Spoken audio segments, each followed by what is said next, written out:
विदर्भातील महत्त्वाकांक्षी मानल्या जाणाऱ्या वैनगंगा नळगंगा नदीजोड प्रकल्पाला राज्य शासनाने 94,967 कोटी रुपयांची प्रशासकीय मान्यता दिली असून या प्रकल्पामुळे अमरावती जिल्ह्यातील 83,571 हेक्टर क्षेत्र सिंचनाखाली येणार आहे।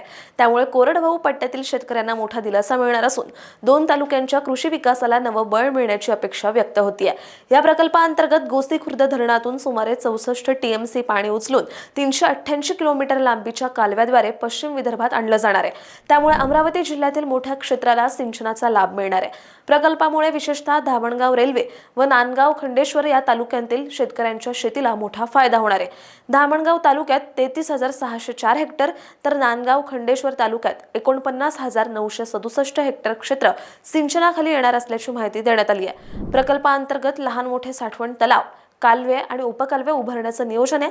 त्यामुळे केवळ सिंचनच नव्हे तर पिण्याच्या पाण्यासह औद्योगिक वापरासाठीही पाणी उपलब्ध होणार आहे। या सुविधेमुळे शेतकरी वर्षातून 2 ते 3 पिकं घेऊ शकतील असा अंदाज व्यक्त होतोय। या नदीजोड प्रकल्पामुळे 6 जिल्ह्यातील 109 गावं बाधित होणार आहेत। त्यापैकी 26 गावं पूर्ण तर 83 गावं अंशतः प्रभावित होतील। सुमारे 3,725 कुटुंबातील 15,640 नागरिकांवर या प्रकल्पाचा परिणाम होणार असल्याने पुनर्वसनाचा मुद्दा महत्त्वाचा ठरणार आहे।